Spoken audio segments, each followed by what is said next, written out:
Assalamualaikum warahmatullahi wabarakatuh. Perkenalkan, kami dari kelompok 5 akan sedikit menyampaikan materi tentang manajemen penyaluran wakaf. Langsung saja, yaitu kelola penyaluran wakaf untuk golongan lemah perempuan dan anak. Wakaf uang adalah salah satu sumber alternatif dana untuk program penanggulangan pengentasan kemiskinan. Wakaf uang berperan strategis memberdayakan perempuan. Wakaf uang menawarkan peluang untuk membantu kelompok usaha perempuan dalam meningkatkan pendapatan dari bagi hasil yang diperolehnya. Lebih lanjutnya, tentunya pendapatan ini memberikan dampak positif bagi perubahan ekonomi keluarga. Apalagi investasi dana wakaf disalurkan diberikan dalam bentuk dana bergulir yang dijadikan modal usaha bagi masyarakat lainnya secara berkelanjutan. Untuk memenuhi kebutuhan kelompok perempuan produktif, pelaku usaha mikro kecil guna memecahkan masalah utama yang sering menghambat perkembangan usahanya, yaitu masalah permodalan. Lembaga Nazir Wakaf dapat memberikan bantuan permodalan dari wakaf uang. Dalam pemberdayaan ekonomi perempuan, lembaga pengelola wakaf memberikan bantuan modal investasi maupun modal kerja melalui wakaf uang kepada para anggota, pada khususnya yang sebagian besar merupakan anggota kelompok produktif, yaitu pelaku UMKM dan masyarakat sekitarnya yang ingin membangun usahanya atau memulai usaha. Lembaga Nazir Wakaf Uang merupakan wadah yang paling tepat bagi kelompok perempuan pelaku usaha yang biasa disebut kelompok produktif dalam meningkatkan usahanya. Lembaga ini potensi besar dalam pemberdayaan perempuan, yang kebanyakan adalah pelaku usaha mikro kecil atau UMK, yang diketahui mempunyai kelemahan dalam mengakses sumber-sumber produktif seperti modal, teknologi, pasar, informasi. Dengan berkelompok, mereka dapat secara bersama-sama dipermudah memperoleh modal usaha. Peran lembaga Nazir Wakaf Uang lainnya dalam pemberdayaan perempuan antara lain memberikan pelatihan, konsultasi usaha, peningkatan keterampilan baik dalam hal teknis usaha seperti organisasi, manajemen, administrasi atau akuntansi usaha, maupun peningkatan kualitas produk, akses kepada sumber-sumber produktif, informasi pasar, peluang usaha, juga peningkatan kesadaran perempuan atas hak-hak di lingkungan kerja, keluarga, sosial, hukum, maupun politik. Dengan kata lain, lembaga pengelola wakaf uang atau nazir dapat berperan strategis memberdayakan perempuan, dan sebaliknya, dengan kooperasi, perempuan dapat membuktikan kompetensi dan kelebihannya, sebagaimana ditunjukkan oleh keberhasilan beberapa koperasi dan UMKM yang dikelola perempuan. Perempuan bisa menjadi kekuatan di dalam pengentasan kemiskinan. Perempuan juga bisa menjadi kekuatan di dalam penciptaan lapangan kerja, dan perempuan itu bisa menjadi kekuatan di dalam meningkatkan pendapatan keluarga. Di sini saya akan menjelaskan mengenai kelola penyaluran wakaf untuk masyarakat miskin dan terpinggirkan. Langsung saja, pengentasan kemiskinan melalui pendekatan wakaf tunai dimulai dari pendahuluan. Wakaf tunai sebagai jembatan emas antara si kaya dan si miskin. Kemiskinan pada hakikatnya merupakan persoalan klasik yang telah ada sejak umat manusia ada. Solusi pengentasan kemiskinan dengan cara menggali sumber dana melalui wakaf tunai harus mulai kita kampanyekan secara lebih intensif. Inilah sebenarnya raksasa yang jika bangkit, perekonomian nasional bakal segera menggeliat dan memerdekakan dirinya dari belenggu kapitalisme global. Sejak awal harus disadari bahwa wakaf, tidak terkecuali wakaf tunai, merupakan dana publik. Karena dana wakaf dihimpun dari masyarakat luas yang dengan sukarela menyisihkan hartanya untuk diwakafkan.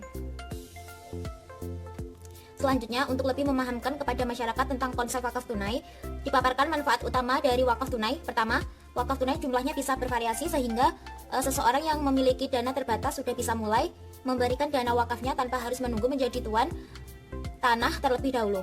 Yang kedua, melalui wakaf tunai, aset-aset wakaf yang berupa tanah-tanah kosong bisa mulai dimanfaatkan dengan pembangunan gedung atau diolah untuk lahan pertanian.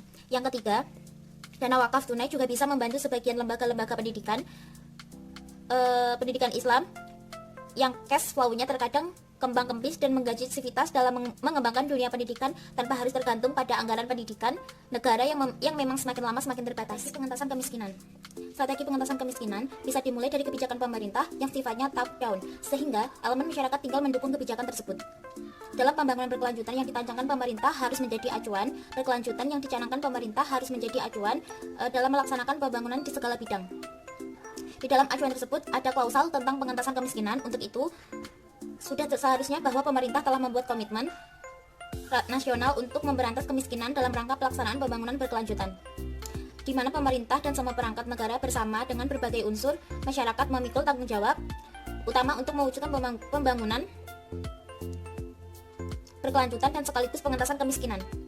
Strategi yang lain adalah dengan memberdayakan masyarakat yang mempunyai kepedulian untuk mengentaskan kemiskinan.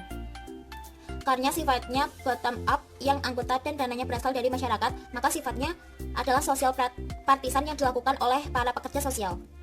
Pekerjaan sosial adalah profesi pertolongan kemanusiaan yang fokus utamanya untuk membantu orang agar dapat membantu dirinya sendiri. Dalam proses pertolongannya, pekerjaan sosial berpijak pada nilai, pengetahuan, dan keterampilan profesional yang mengedepankan prinsip berfungsian sosial. Pengentasan kemiskinan melalui pendekatan wakaf tunai dalam perspektif ekonomi mikro dan makro. Tren perkembangan global menunjukkan kecenderungan pelaksanaan satu sistem, yaitu sistem pasar atau sistem kapitalis.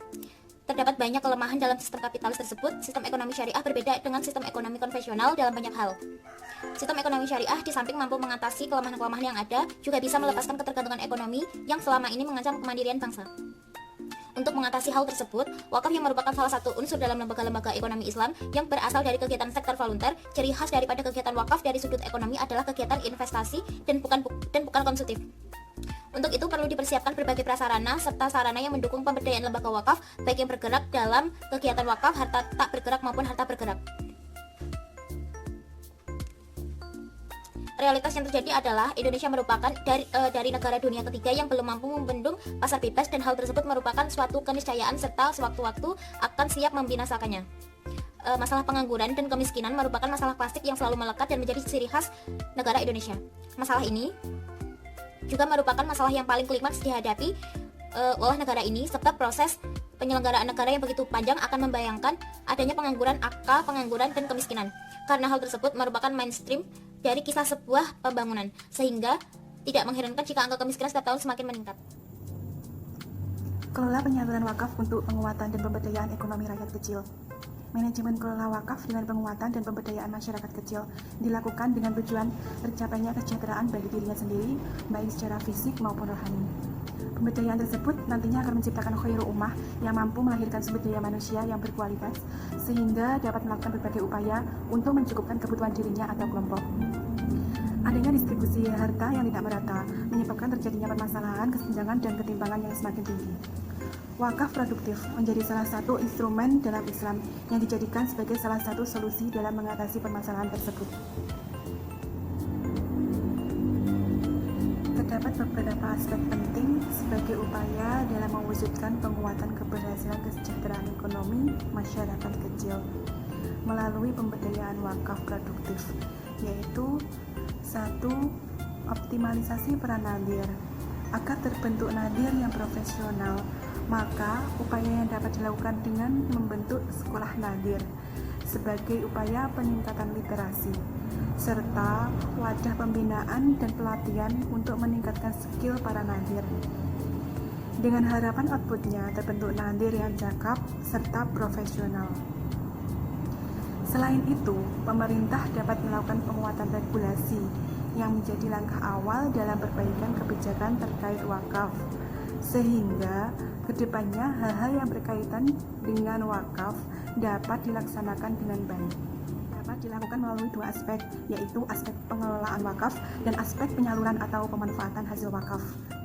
Pertama, pada aspek pengelolaan wakaf. Pada praktik pemberdayaan wakaf produktif, nadir dapat mengelola aset wakafnya berdasarkan jenis harta benda wakaf itu sendiri. Pemberdayaan wakaf pada benda tak bergerak, contohnya pemberdayaan wakaf perkebunan atau pertanian. Salah satu upaya yang dapat diterapkan adalah menggunakan konsep muzaroah.